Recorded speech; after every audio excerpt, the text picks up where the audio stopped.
Hello and welcome to Get Yourself Optimized. I'm your host, Stephan Spencer, and today I'm very excited to have Brian Johnson with us.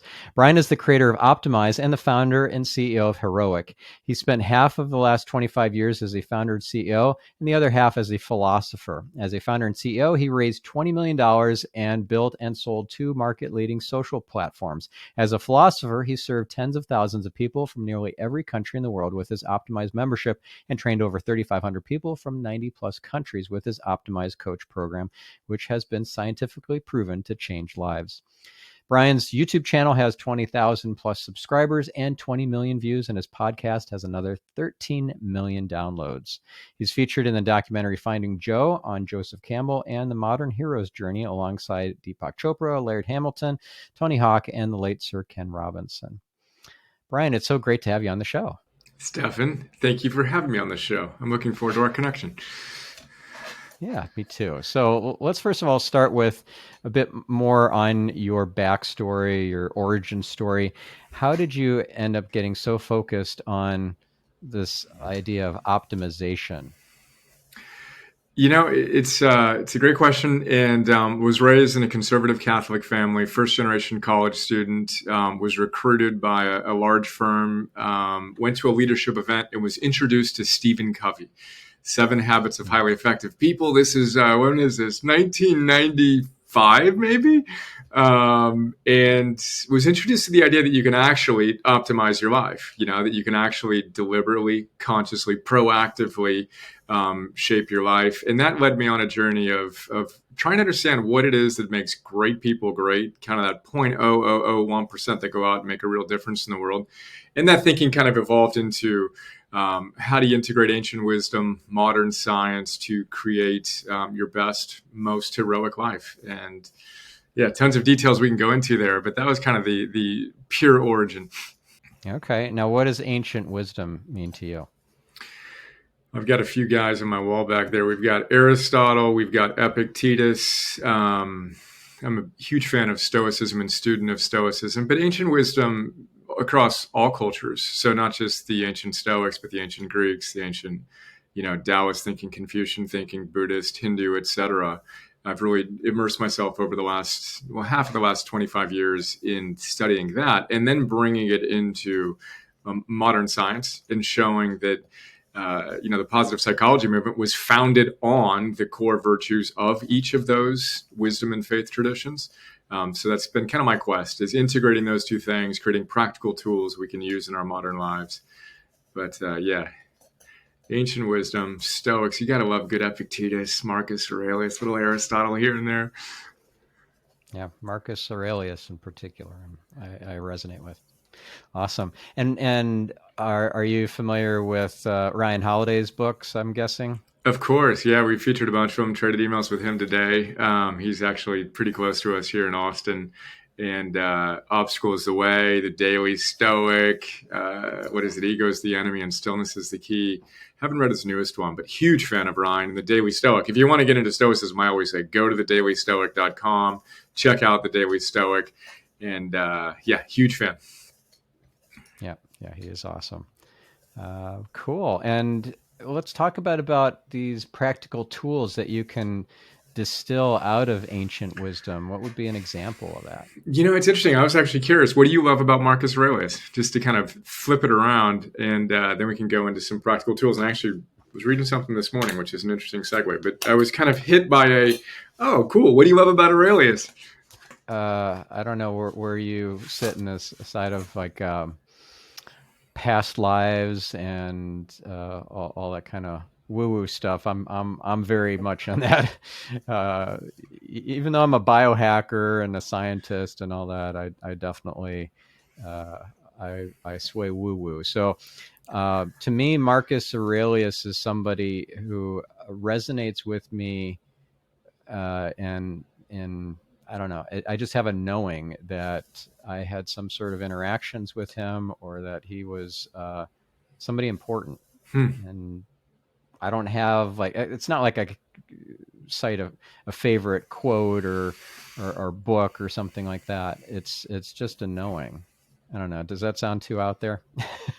No, it sounds I love it. Idiosyncratically, iconoclastically you, which is always a good thing. So that's fantastic. It's funny because I've got a wall of heroes, right? And then I've got kind of Aurelius is actually in one of the pole positions for me. So I admire his integration of his philosophical practice and his leadership and look to him as one of my ideal sages. And it's funny because in terms of practical tools, my favorite author, Brian's amazing in framing it, and he offers a lot of practical guidance as well. But Donald Robertson is actually probably the most practical Stoic philosopher, and literally practitioner and therapist. So he wrote two great books that we featured in the Philosophers Notes. One, How to Think Like a Roman Emperor, on, of course, Marcus Aurelius. He gives some biographical sketches, and really cool book. And then his earlier one was called The Philosophy of Cognitive Behavioral Therapy. And I reread my own notes all the time. So I was just reading this, and he talks about one of the practices in ancient Stoicism was to imagine the ideal sage and the qualities and the virtues that they embody that are latent within you that you can express more and more consistently. So I've cultivated something called heroic meditation practice, where I literally invite my heroes into my practice. I meditate for an hour each morning, do some breath work, and then each of them literally, if you want to go woo-woo here, although mine is less woo-woo and more just kind of channeling the wisdom of my favorite teachers, but they speak to me. So they each have something to say to me every morning. So Marcus Aurelius tells me, play your role well and step in between stimulus and response. Choose your optimal response to any given situation. Epictetus, he used to demand his students, Epictetus is my favorite teacher. He used to demand of his students, show me what it looks like to be heroic. He said, I'm tired of talking about these characters from history. Show me in your life, to his students, what heroism looks like. And then Aristotle, I got a tattoo, Arete, which is his one-word summation of how to live. So that's what he tells me every day is live with, we translate it as virtue or excellence, but be the best version of yourself, moment to moment to moment.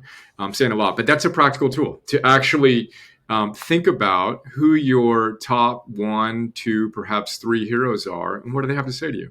What wisdom can they offer you? What qualities do they embody that you would aspire to embody more in your life? And don't do that once in a while. Do that day in and day out, moment to moment to moment. That's amazing. That's amazing. And so do you hear them in their voice, or do you hear them in your voice, or do you just get this feeling, this knowing that they're saying what they're saying to you? How does that work? Goosebumps. Great question. They're all on a first name basis. So literally I have fun. I start up here with Ralph Waldo Emerson, then I've got Abraham Lincoln, Abe, then I've actually got my own daimon, my own heroic image.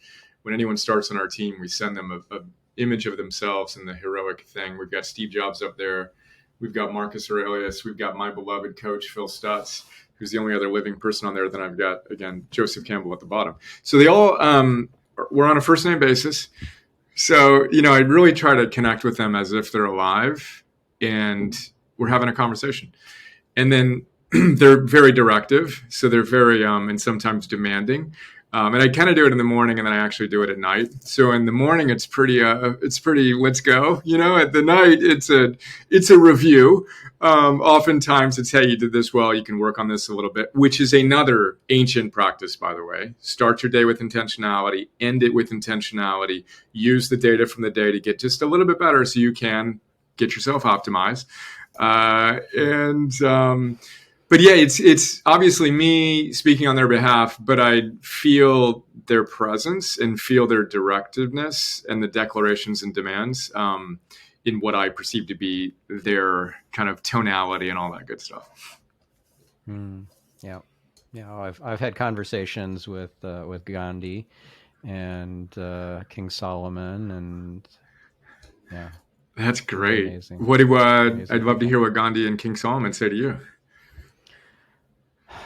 Well, okay, so King Solomon, I love this story, so I don't know if this touches something for you, but King Solomon was so pleasing to God that God offered him whatever he wanted. Said, just name it. It's yours. And Solomon replied, thank you. And all I want is wisdom. Hmm. And it's like, wow, that's amazing. It's amazing that you have asked for that, because within that is everything. In fact, I'm going to give you everything in addition to wisdom. Wow. And so King Solomon can show up in an animal. When you're on the other side of the veil, my understanding of how this works is that they can show up inside of an animal, kind of taking over that animal for a period of time. Like you'll see Facebook videos and things of a bird, like a cardinal, landing on an old lady's arm and just staring her down, and then she tries to get it off, and then it comes and flies right back on her shoulder, and that's because that's her mom, or her loved one that is coming to visit. So when you, this is a fun one. I shared on a previous episode of this podcast. So my EA, she had this incredible experience where she was having a conversation with her mom, and then she asked her mom to send her a without a doubt sign that she was actually in conversation with her, because mom had passed, and she was by herself in the car talking to herself, but it was actually her talking to her mom, and her mom did hear, because as soon as she turned to turn the corner, there was an owl in the middle of the street blocking her path, so that she had to stop. And then the owl stared her down for, I don't know, at least 5 minutes. She sent me a video of this owl that was staring her down. So it took over, like her mom's soul took over the body of the owl for a period of time, so that they could connect in that way. And so King Solomon can show up as a lizard, as an example, or as an eagle or a hawk up in the sky. And this is something that happened to me earlier this year that was really profound. And he's communicated with me multiple times. So the unseen world is more real than the seen world, and I had no clue, not until this year, how real it is. So I don't know. Have you had any kind of without a doubt signs where it's like, wow, this is clearly much more than just a physical reality that we live in? Yeah, my experience is less the past souls reincarnate, or appearing in different forms, and more just a deep knowing. So just a deep sense of, this is what is called of me, and what I need to do next. And so we can talk more about that. And I will also celebrate the fact that you mentioned cardinals, which is interesting. That is my favorite bird by far. So the Cardinal Virtues is what we founded our new business Heroic on: wisdom, self-mastery, courage, and love, which of course is, the essence of Solomon's wisdom, is that embodiment of these ideas and ideals. So anyway, when I see a cardinal on our property here in Austin, which I do often, it's always a beautiful reminder of the importance of being in integrity with that. For me, I've had a number of moments in my life that were just clear, both on the negative and the positive.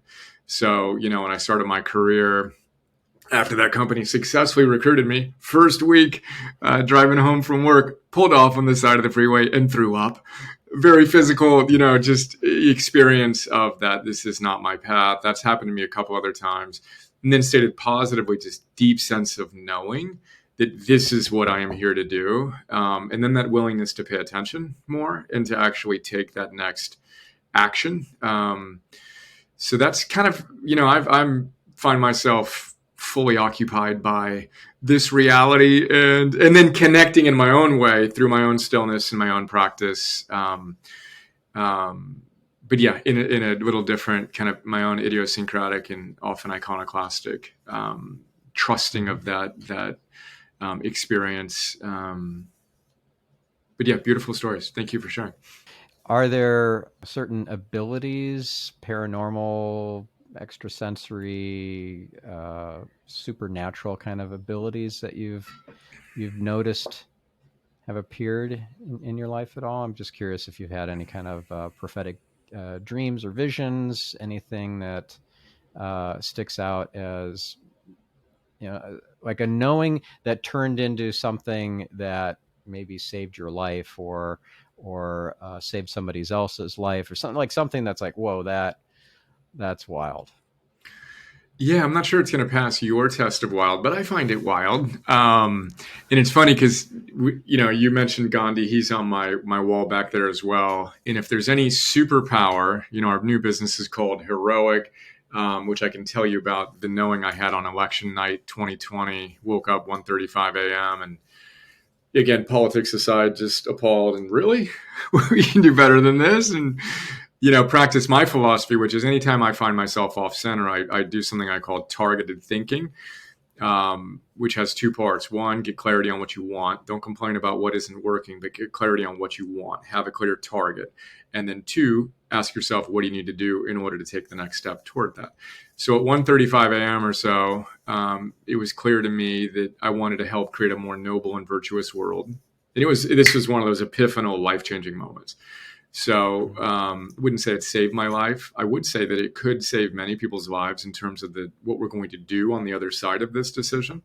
But just got clarity that I wanted to help create a more noble and virtuous world. My background is I've built and sold to social platforms before Facebook. I've waited a very long time for someone to create an alternative to Facebook, kind of the answer to the social dilemma. So anyway, it became very clear that that's what I wanted, and it was time for me to leave the hermitage where I had been reading and writing and teaching for years and go create that. And it's a Marcus Aurelius thing too, by the way. Play your role well. Viktor Frankl's on my wall. He's, a therapist in a concentration camp who's also a practicing Stoic, and said, it's time for me to play my role well. And so I felt called to play that role. A few days later, I learned that the crowdfunding regulations were changing from $1 million max equity financing to $5 million. And it was another one of those. I didn't think it. I just knew we were going to be the first company to do that. And then 6 weeks later, we filed with the SEC. We sent out an email telling people the story. Let's go out and make history, then go change the course of it. And we had $5 million in 24 hours. And we had $11 million of commitments in 100 hours. So we wound up making history and doing that. So there's this series of events. But again, for me, it's my own role, I believe, is very, very try to live 51% from the spiritual plane while executing well in the material plane is kind of literally my practice. But ultimately, the superpower I try to cultivate is what Gandhi called soul force. So, and Martin Luther King actually used the phrase soul force in his I Have a Dream speech. So satyagraha, which we translate as soul force, but it's truth force, it's love force, it's virtue force. The truth, love, true soul integrity has a power to it. There's a force to it. And that's what I strive to cultivate every single day by living with virtue as consistently as I can. And that's ultimately what we're striving to help people create in their lives, is their own kind of physical, spiritual superpower that we call soul force. So it's a long answer to your short question, but those are a couple of the things for me that have been really pivotal and feel inspired from something much bigger than myself. Yeah. We all stand on the shoulders of giants, don't we? Gratefully so. Yeah. So what would be the difference between virtue and something like authenticity or congruence or integrity? Why virtue for you? Well, I would say that those are each beautiful examples of virtue. So, there's a constellation of virtues. The ancients, particularly the Greeks and Stoics, although all cultures across all time had the same basic cardinal virtues. Wisdom. So King Solomon wasn't the only one that prized wisdom. This is a true philosopher, is a lover of wisdom. And then self-mastery. In the ancient world, they called it, or we translate what they talked about as temperance.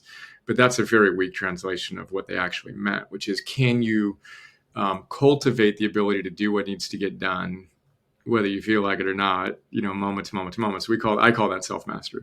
And then courage is a universally, revered virtue, of course, and then love is the ultimate purpose of everything. It's the hero, secret weapon, etc. And then positive psychology has a set of 24 virtues that include hope and gratitude and curiosity and zest. And I would offer that authenticity is an important virtue, which literally means comes from the same root as author. So to be the author of your own life, that it's you're authentic. And then integrity for me is being in integrity with the virtues that you say are important to you, which is in and of itself also a beautiful virtue, one worth aspiring to. In my work, it's helping people get clarity on, well, what is the best version of yourself? And we optimize 3 aspects of our lives: energy, work, and love.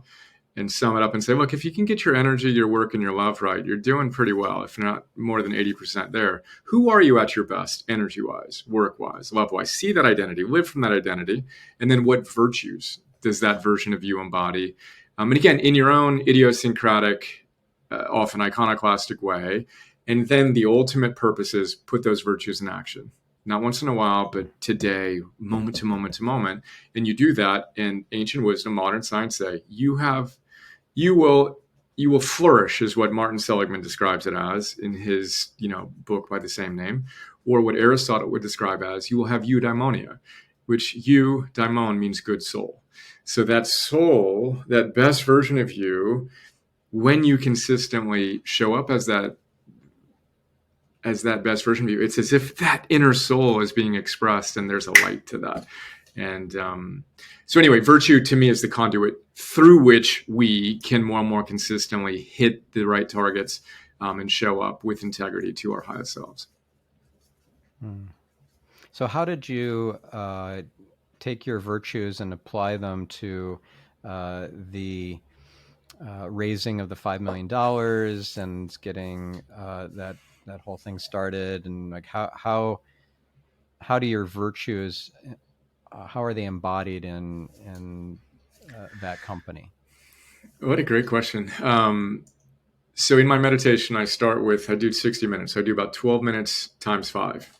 So the first 12 minutes is breath work. The second 12 minutes, which has become a little longer, is inviting my heroes to give me some wisdom that day.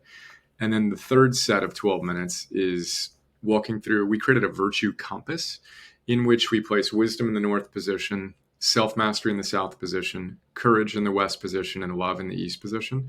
And then we have hope, gratitude, curiosity, and zest in between them. So I have declarations in my meditation on each of those virtues, and literally my most ardent commitment is to live in integrity with that. So my virtues influence every single thing that I do and strive to do.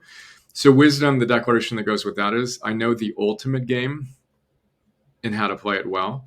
And then self-mastery is, I have structural, reactive, and expansive discipline, which we can talk about. Courage is, I am willing to act in the presence of fear. And then love, declaration we use is, I am present, connected, and encouraging.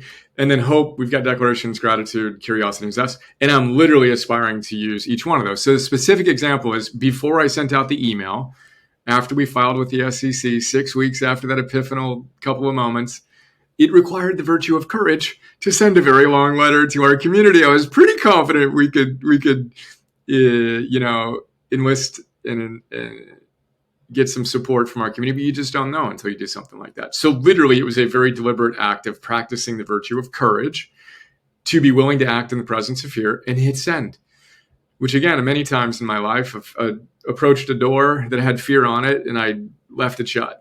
So the virtue of courage is that willingness to act in the presence of it, open it up, and then magic happens on the other side of that, often, but not always, as Joseph Campbell says. Sometimes you pursue your bliss.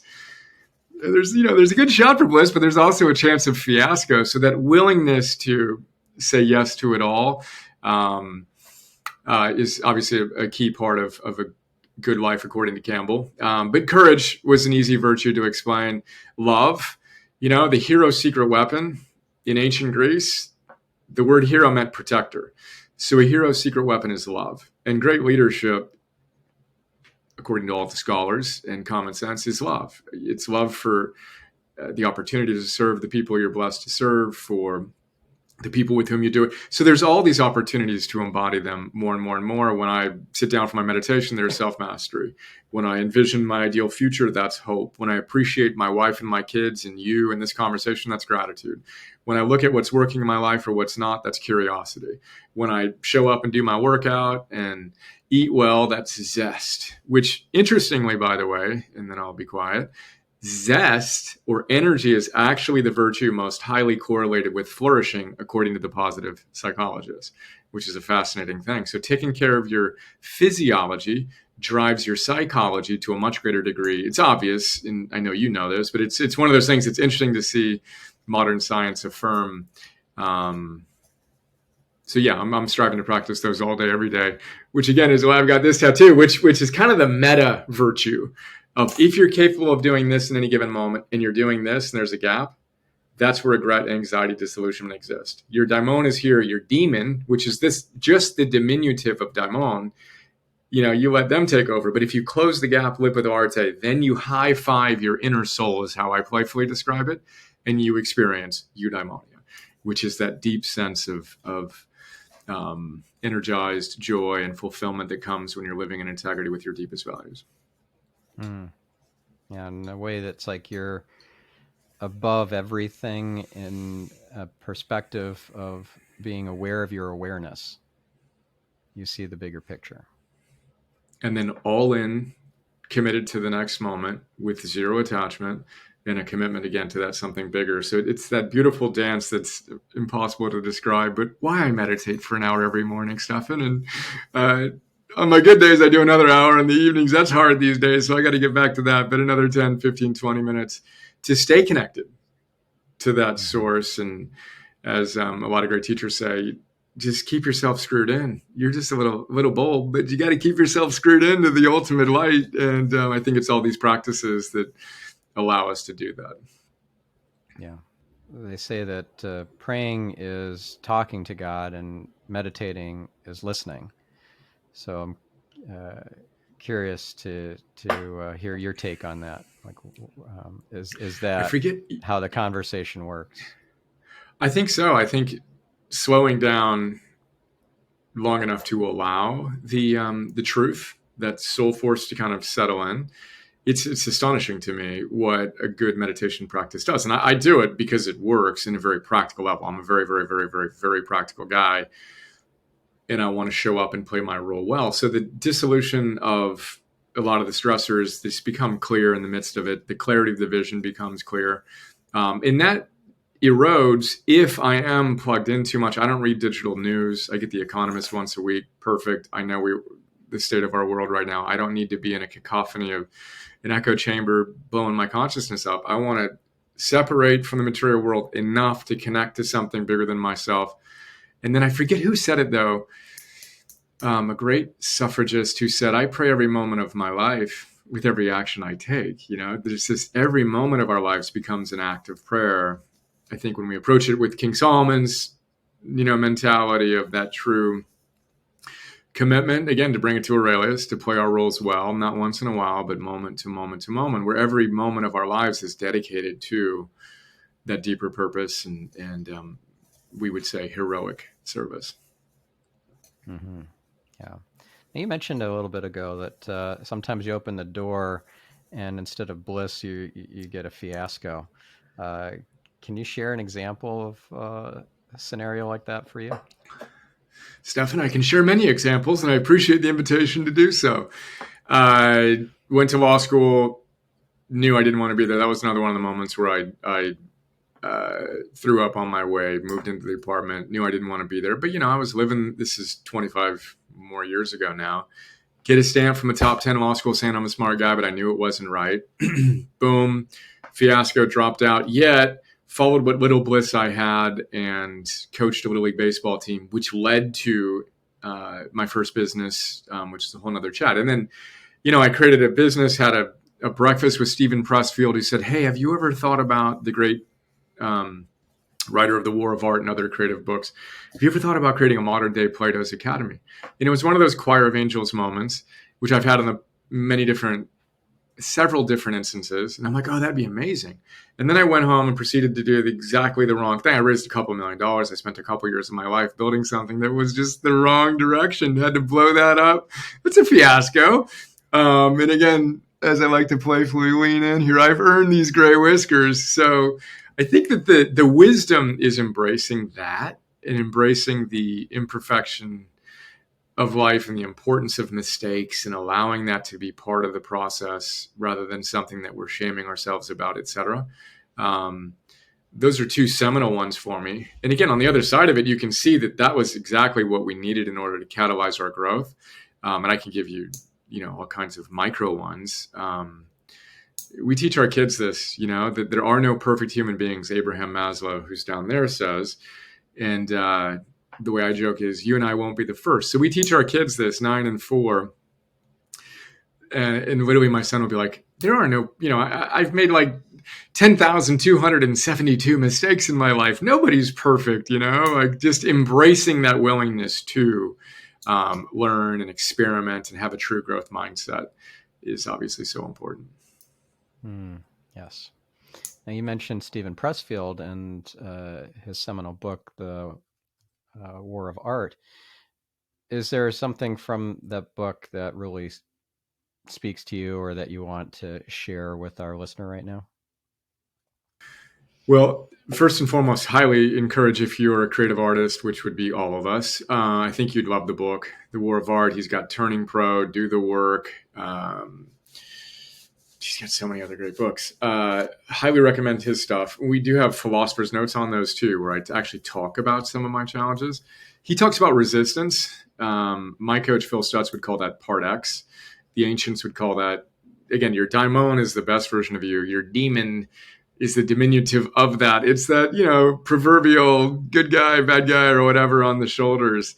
But he talks about resistance and that voice in your head that's telling you that you can't do it. And becoming aware of that, realizing that it's not because you're you that you're experiencing that, it's because you're human. And that's simple, getting 2 or 3 inches outside of yourself, as you were saying before, and seeing that this is just part of the human experience. And then the thing that arises the loudest voice is often a signal not to stop, but to go there, that's actually where the treasure is. And that's where the greatest opportunities to serve exist. And so, reversing your desire rather than avoiding that stuff, to see it as a go sign rather than a stop sign, right? Mm-hmm. Yeah. There's a great quote from Joseph Campbell: "The cave you fear to enter holds the treasure you seek." Stephan, I was thinking of that quote when I said what I said. That's so good. We are definitely attuned to that same well of wisdom. That's it, right? That darkness is, again, often where the treasure, the gold is. And it takes a lot of courage to go back to it takes wisdom to know that.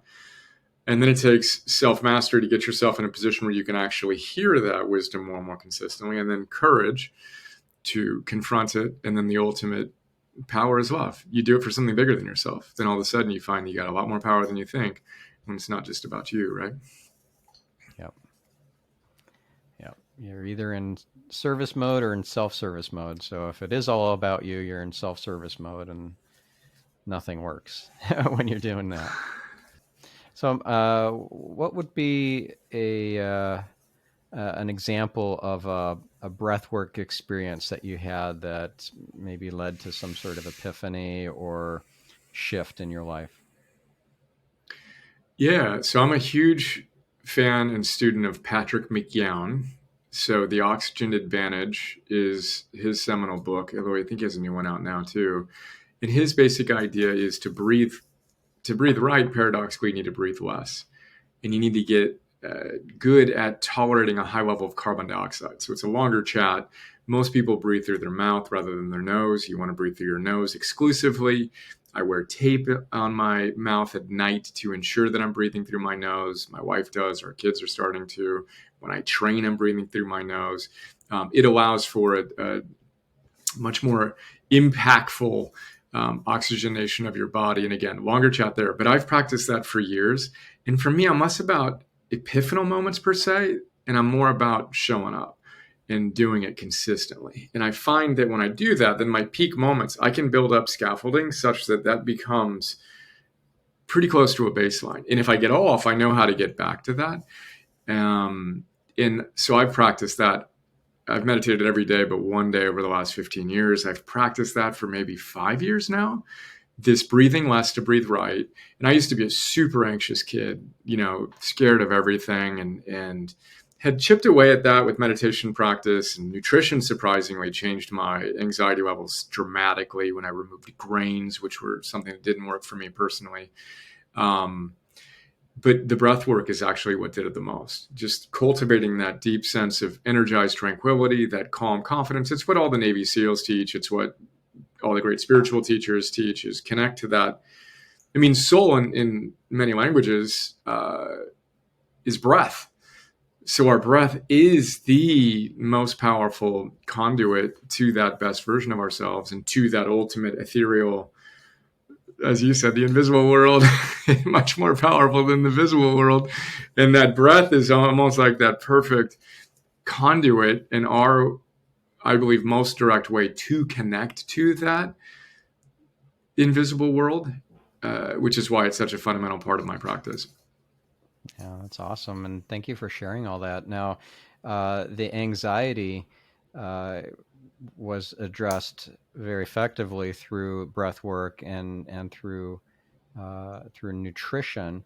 What was it specifically in terms of nutrition that made the biggest breakthrough on your anxiety?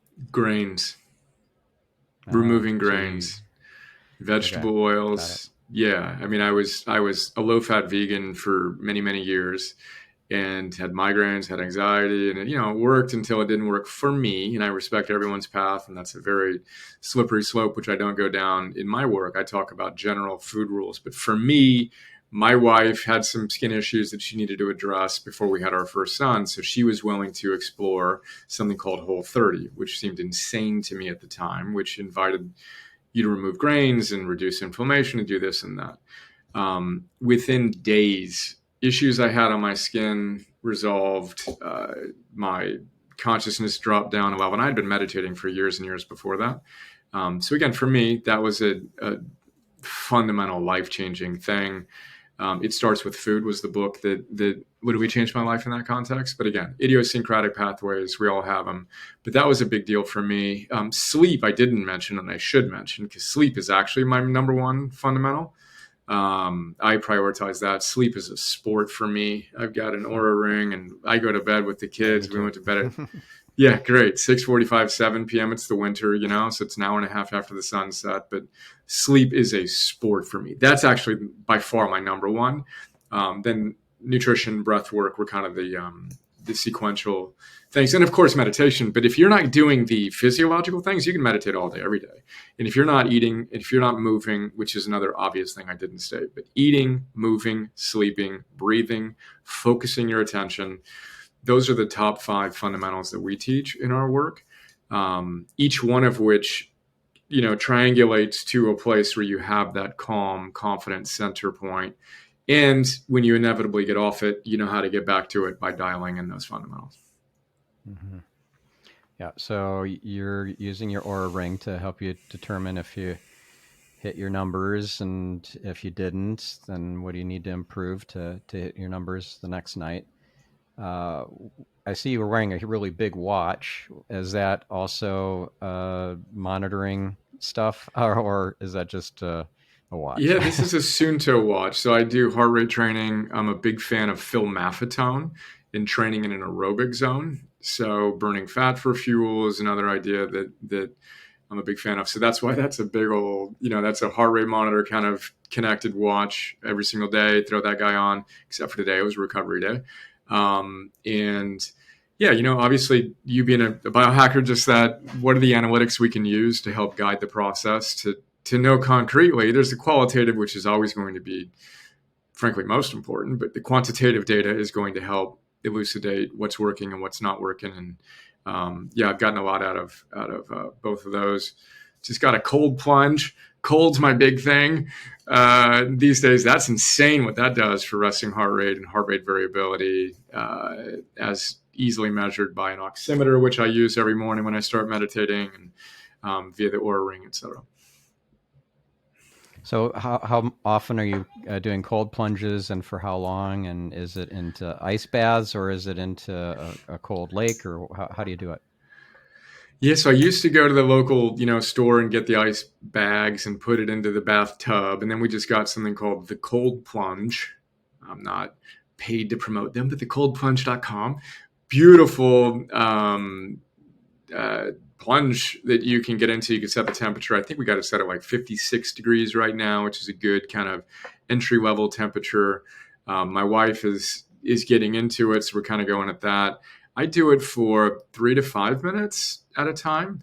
And I've found that if I do it during the day, it's a great reboot. And then I do it an hour, hour and a half before I go to bed. And it truly is astonishing. 15 minutes out of getting out of the thing in the evenings, provided I didn't eat too early before, my heart rate will drop from, mid high 50s to, mid high 40s, just like that. I mean, it just is one of the fastest ways to just relax your body and go into recovery mode and flip that parasympathetic nervous system switch.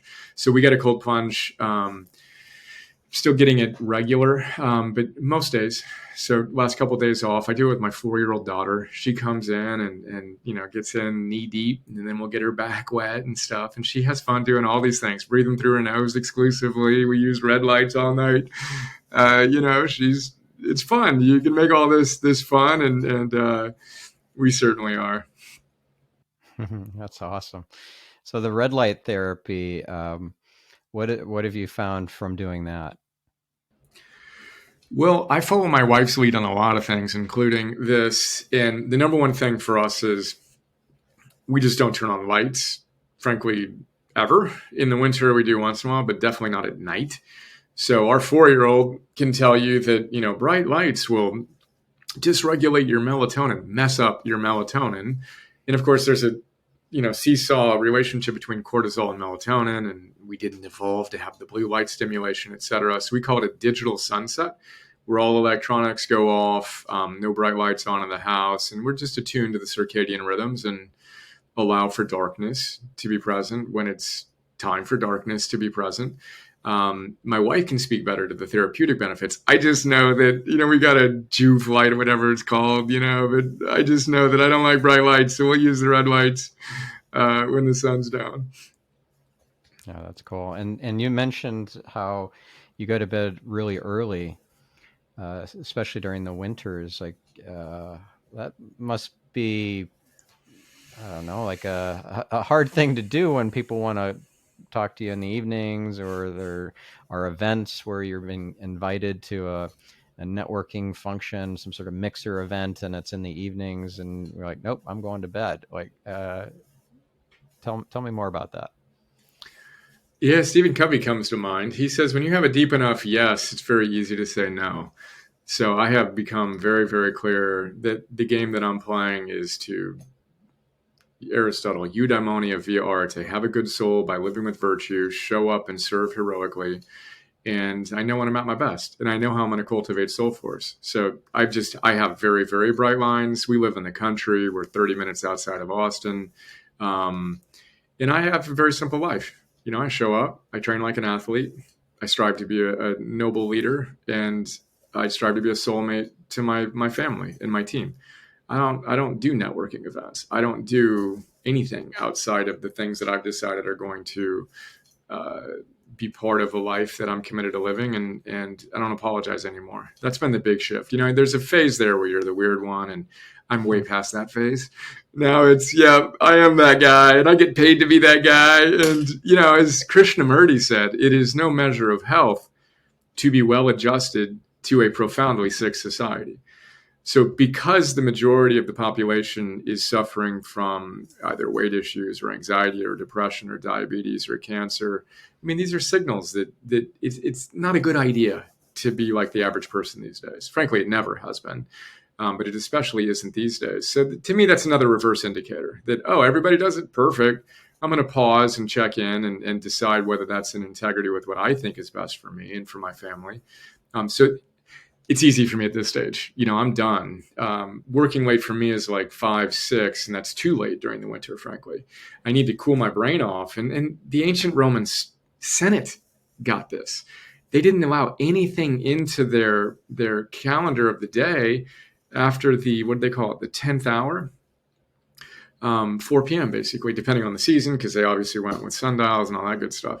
But I don't, whatever, I don't do any of those things. You can count on me being in bed, and I'm that guy that just doesn't show up. And people have learned that you want to hang out with me, perfect. Saturday morning, Sunday morning, come out to the property. Let's go on a walk on our property and enjoy time together. So yeah, that's how I've evolved to get to that point. Very cool. And you mentioned earlier about Philosophers Notes. These are what kind of checklists or cliff notes about different books that you've read, or how does this Yeah. apply to our listener? Like how do they utilize the Philosopher Notes that you've created?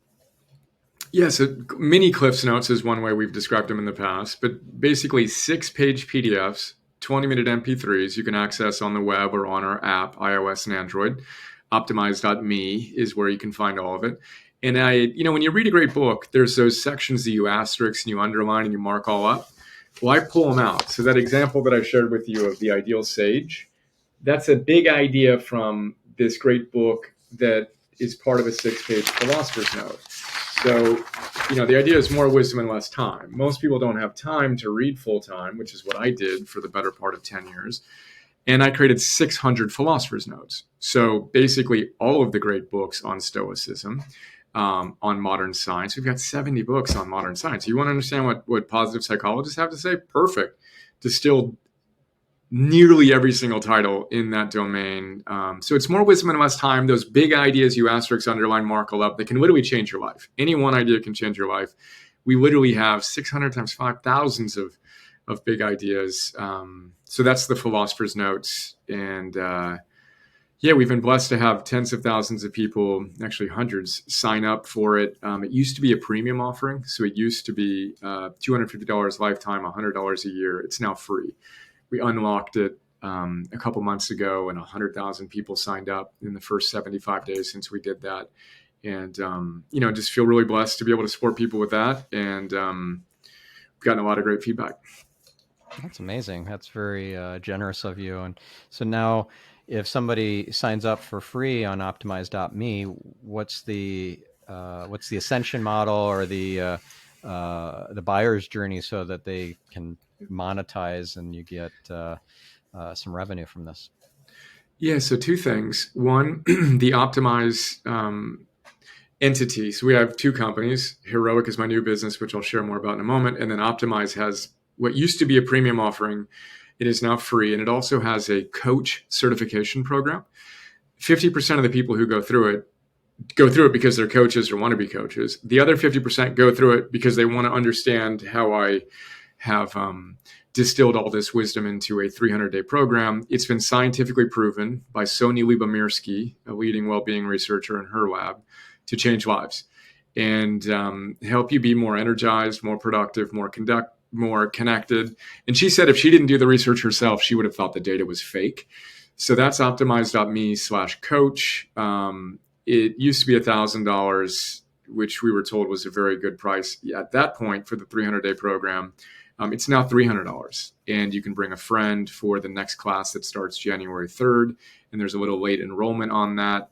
And we're really excited about that. So that's one way that people can choose to pay for something within the Optimize community, which obviously helps us afford to give Optimize away for free. And then the real game we're playing is Heroic. So Heroic is launching in April, and we're really excited to offer a founding Heroic membership for only $35 a year. It's kind of like a Calm, but for heroes. Rather than teaching you how to reduce your stress, we want to teach you how to eat it like an energy bar and go give the world all you got.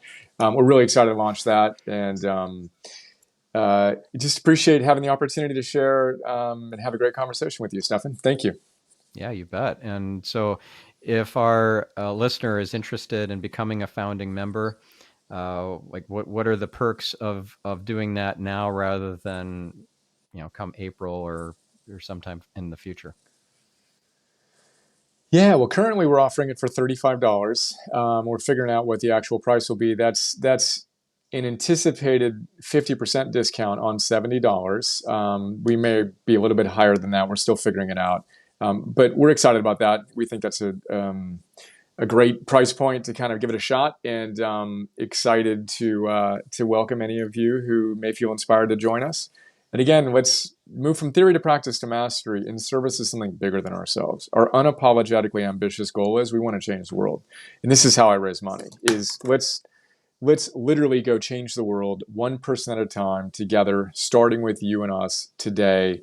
One virtuous act at a time. The app is architected entirely around what we talked about in terms of putting your virtues in action. And yeah, that's the basic idea. Awesome.